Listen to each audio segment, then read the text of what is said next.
Nunca foi tão importante ler a Bíblia como nos dizem que nós estamos vivendo. E mesmo essa necessidade tão grande, eu nunca vi uma falta de interesse tão grande pelas Escrituras como nos nossos dias. Esse foi o tema do nosso último vídeo. Inclusive eu até falei, se o povo lesse a Bíblia, né?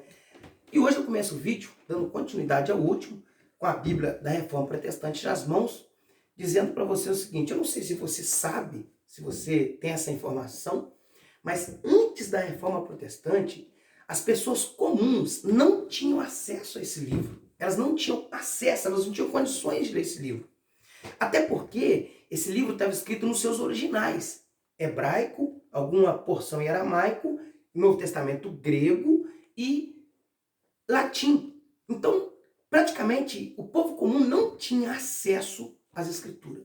Então, os reformadores travaram uma batalha implacável e, depois de muita luta, conseguiram colocar a palavra de Deus nas mãos do povo comum, igual eu estou aqui agora, tendo acesso a essa palavra. E mesmo eles travando essa batalha tão grande, ter conseguido esse feito com a ajuda de Deus de colocar esse livro em nossas mãos, muitas pessoas não têm um pingo de interesse por esse livro. Você quer ver uma coisa? Você que está assistindo esse vídeo, você já leu a Bíblia inteira? Muitas pessoas vão dizer que não. Inclusive até muitos líderes, muitas pessoas que estão na frente de igrejas, em púlpito, dando ensinamento, pregações, nunca leram a Bíblia inteira.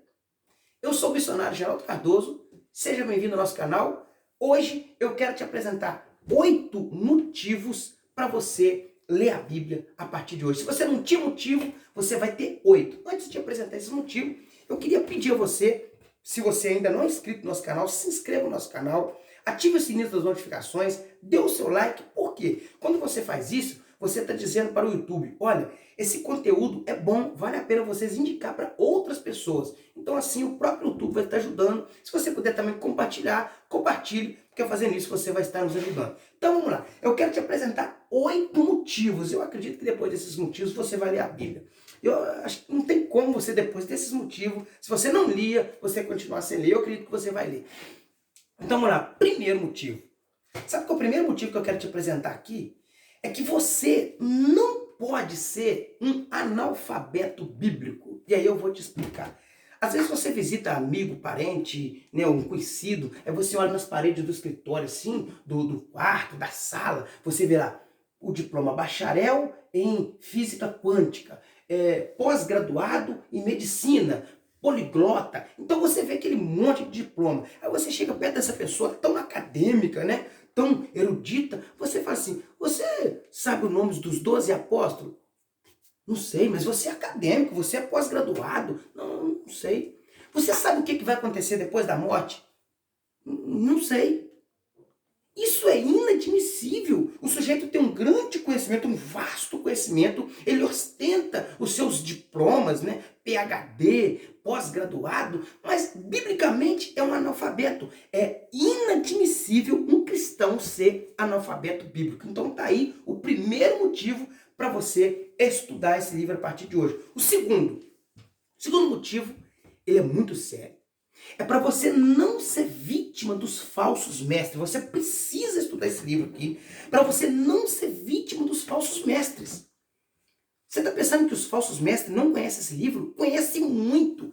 Eu conheço líderes de seitas que são professores de grego, de hebraico, de exegese, de hermenêutica. São professores de crítica textual. São pessoas que têm um vasto conhecimento desse livro. Eles conhecem muito esse livro. O problema é que eles torcem. E se você não conhecer esse livro, você não vai perceber quando eles estão torcendo as escrituras. Você pode ver que o próprio Satanás, ele falou com Jesus assim, ó: lança-te daí porque está escrito. Transforma essas pedras em pães porque está escrito. Ele usou as escrituras. Mas como Jesus conhecia as escrituras, ele falou assim: mas também está escrito. Então você precisa conhecer esse livro para quando alguém dizer para você: olha, você pode fazer isso porque está escrito, você fala assim: não, mas também está escrito. Você conhece essa escritura. Outra coisa, ainda dentro desse contexto aqui, não aceite conhecimento terceirizado das escrituras sem análise de comparação. E eu vou te explicar. Quando alguém te falou alguma coisa, você deve ouvir.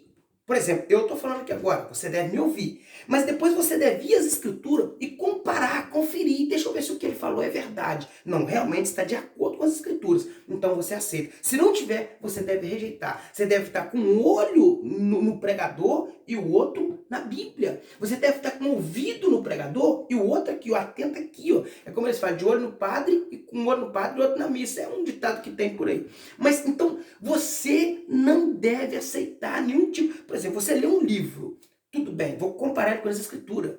Muitas pessoas, o conhecimento que ela tem hoje das escrituras é terceirizado. Foi a igreja dela que passou para ela. Ela mesma nunca foi até as escrituras, examinar, pesquisar, estudar as escrituras, para conhecer as escrituras de fato. O conhecimento que ela tem é terceirizado, veio de outras pessoas.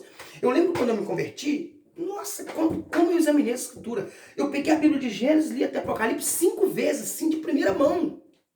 Porque eu queria conhecer, eu queria examinar, eu queria comparar, eu queria ver se para onde eu ia, eu fiquei desorientado. E aí, através do estudo das escrituras, hoje, graças a Deus, eu estou tranquilo. Então, não aceite conhecimento terceirizado. Estude as escrituras para você não ser vítima dos falsos mestres. Terceiro motivo que eu quero apresentar para você ler as escrituras a partir de hoje, é para você não ser vítima dos falsos profetas. Em Mateus capítulo 24, no versículo 24, a Bíblia diz que nos últimos dias surgiriam falsos profetas. Agora preste atenção no detalhe. E eles farão tão grandes sinais que, se possível fora, enganaria até os escolhidos. Eles farão tão grandes sinais que, se possível, enganaria até os escolhidos. E o que tem de falso profeta por aí não é brincadeira. Ó, outro detalhe. De vez em quando aparecem aí com profecias apocalípticas, né? E não só falsos profetas dentro do arraial religioso, mas também fora. Nostradamus, né? Tem um monte por aí que diz a profecia dos maias. Então, 1000 chegará, 2 não passará. Muita gente, meu Deus, será que isso é verdade? Aí agora falaram que ia ficar, né? 3 noites, 3 dias escuro. Todo mundo ficou preocupado, muita gente ficou preocupado. Uns não acreditam, mas muitas pessoas acreditaram e ficaram preocupadas. Então sempre aparece algum aí com uma profecia apocalíptica e as pessoas ficam preocupadas. Mas se conhecer a escritura, ia morrer de rir ainda. Que é isso? Eu não acredito em nada disso. As profecias já estão aqui escritas aqui já. Então eu tenho que acreditar nela. Sabe o que acontece? Muitas pessoas hoje, se uma pessoa fazer um sinal, ela fizer um prodígio, uma cura, um milagre, é de Deus. E nem sempre é. Os falsos profetas também fazem. Nenhum profeta deve ser acreditado sem passar pelo crivo das escrituras. Profetizou, fez, aconteceu, vamos nas escrituras. Está de acordo com a escritura, eu aceito. Se não está, eu não aceito. E um conselho do pastor Donald Seis Tempos, da Bíblia de Estudo Pentecostal. Sabe o que ele disse? Dentro dessa linha de raciocínio de falsos profetas, ele falou assim, ó, a partir do momento que a gente está caminhando para o fim, à medida que a gente caminha para o fim, os sinais se tornam menos dignos de crédito, porque os falsos profetas farão muitos sinais e prodígios para enganar as pessoas nesses últimos dias. Não estou dizendo que todo sinal é falso, não. Muitas pessoas cometem o erro da generalização. Existem verdadeiros profetas fazendo verdadeiros sinais, existem falsos profetas fazendo os falsos sinais. Então, a gente tem que ler as escrituras, ter o conhecimento, para a gente saber discernir entre um e o outro. Quarto motivo para você ler a Bíblia. Você precisa ler a Bíblia para você saber e ter condições de defender os verdadeiros ensinamentos bíblicos. Tem pessoas que sabem defender o seu time, seu time de futebol preferido, sabe defender o seu candidato, o seu político preferido, e às vezes o sujeito está todo errado, mas mesmo assim ela consegue pesquisar argumento para defendê-lo a unha e dente. Mas quando se fala das escrituras, a pessoa não sabe nada.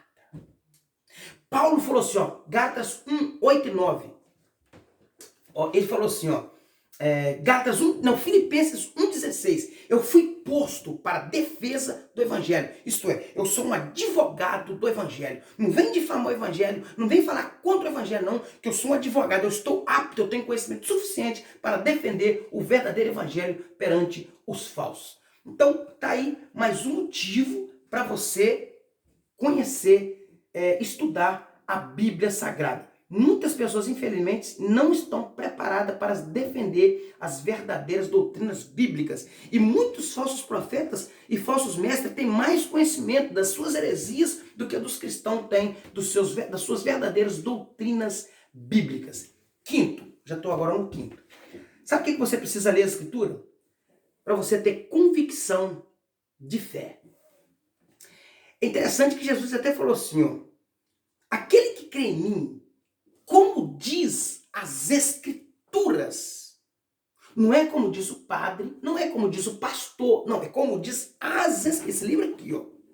Aquele que crê em mim, como diz as Escrituras, do seu interior fluirão rios de água viva. Então a nossa fé, ela tem que ser bíblica. A nossa fé tem que estar baseada nas Escrituras. Eu posso ouvir A, B, C, eu ouço todo mundo, mas a minha fé está baseada aqui na palavra de Deus. Tudo que você crê tem que ter fundamento bíblico, bases bíblicas, detalhe, sólidas e claras. Você não pode estabelecer uma doutrina em cima de um texto isolado, obscuro e outras coisas mais. Agora em Gálatas capítulo ainda 1, versículo 8 e 9, o motivo que eu quero citar para você aqui é que você tem que ter convicção. Paulo falou assim, ó, ainda que um anjo descer do céu e anunciar um outro evangelho, seja maldito. Ainda que eu mesmo anunciar outro evangelho, além desse que eu já anunciei, quer dizer, Paulo tinha convicção de que o verdadeiro evangelho que ele tinha pregado era aquele, o que ele pregou era o verdadeiro evangelho. Então se alguém viesse e trouxesse outro evangelho, ele não acreditava, ainda que um descesse um anjo do céu, falou, Paulo falou isso aí, mas eu estou falando isso aqui. Não, esse anjo é maldito e o ensinamento dele também é anátema. Então Paulo tinha convicção de fé. Infelizmente tem pessoas hoje ela crê numa coisa, aí amanhã ela crê em outra, depois ela crê em outra, vai aparecendo novidades, ventos de doutrina, como tem Efésios capítulo 4, versículo 14, e a pessoa fica sendo levado pela doutrina A, B, C, D, ela não tem convicção religiosa. Sexto, sabe o que você precisa estudar esse livro aqui? Porque 1 Pedro capítulo 3, versículo 15 está escrito assim, ó, quero que vocês estejam preparados para saber como convém responder a cada um quando vos pedir esperança da razão que há em vós. Então você tem que estar preparado para saber responder as pessoas. Por que você não faz isso? Ah, porque o pastor fala que não pode. Não, por que você não pode fazer isso? Ah, o padre falou que não. Não, eu não posso porque está escrito. A Bíblia diz assim, assim, assim e assim. Então, para você saber como convém responder a cada um quando vos pedir esperança da razão que há em vós. É interessante, quando uma pessoa te faz uma pergunta, ela está abrindo uma porta para você anunciar o evangelho para ela. E é uma oportunidade que você vai perder se você não estiver preparado para responder essa pessoa. Sétimo, e a gente caminha para o final. Sétimo motivo, você precisa saber discernir entre o certo e o errado. Você precisa conhecer esse livro porque você precisa, com a ajuda desse livro, discernir entre o certo e o errado. E Isaías capítulo 5, versículo 20 fala sobre o perigo de você não ter discernimento. Fala que ai daquele que chama o bem de mal, o mal de bem, o doce de amargo e o amargo de doce. Então você tem que ter discernimento. Não, isso aqui é doce, isso aqui é amargo, isso aqui é luz, isso aqui é treva, isso aqui é verdade, isso aqui é mentira. E você vai conseguir adquirir esse discernimento através da leitura das Escrituras. Você não tem que ficar perguntando, pastor, eu posso fazer isso? Padre, eu posso fazer aquilo? Fulano, eu posso fazer isso? Eu posso... Não, você tem que conhecer as Escrituras para que a partir delas, instruído por ela, você tenha condições de falar assim, não, isso aqui pode, isso aqui não pode. Independente se alguém falar o contrário, você tem que ter um conhecimento bíblico. E agora, por último, para a gente terminar, e dentro desse motivo ainda, até para você discernir, ó, cultura, as modas que vem por aí, cultura, e enfim, muito modismo que vem por aí, você tem que ter conhecimento bíblico para você discernir. Não, isso aí não provém de Deus, isso é contrário à Escritura, isso aqui eu vou rejeitar, isso aqui eu vou aceitar, ok? Por último, e esse é sério, sabe por que você precisa estudar esse livro? Porque você vai ser julgado por ele, julgado por esse livro.